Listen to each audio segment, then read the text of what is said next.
Usa ka 28 anyos nga mag-uumang sospek sa pagpatay sa usa ka 15 anyos nga dalagita sa Valencia City, Bukidnon ni adtong Enero.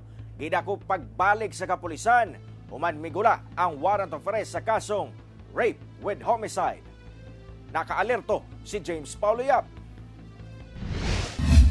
Subling gidakop sa kapulisan ang 28 anyos nga lalaking ginatudlong responsable sa pagpatay sa 15 anyos nga dalagita sa barangay Dagat Kidavao sa Valencia City, Bukidnon niadtong January 6, 2026 kahinumduman. Nga una nang nakustudiya sa PNP ang maong lalaki dihang misurrender kini sa usa ka tribal leader niadtong January 10. Gipasakaan matud pa kini og kaso apan nakagawas ra sa prisuhan. Nakagawa siya kay ang katong kaso nga direct assault nga gi-inquest bato kaniya is na-dismiss man.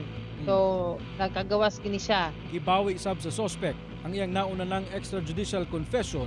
Din giangko niini nga siya ang mipatay og milugos sa 15 anyos nga dalaga kung nasa giputlan pa niini og liog ang biktima. Sa karon, subling gidakop sa kapulisan ang mong suspect pinaagi sa warrant of arrest alang sa kasong rape with homicide. Ginasulayan pa sa GMA Regional TV1 Mindanao nga makuhaan og pahayag ang suspect. With other evidence present, ato aging successfully ato akining na sa kagayod ang maong kaso nga to sa ato korte. That is why migawas ang maong warrant of arrest against the accused, o dito giserve ang maong warrant of arrest.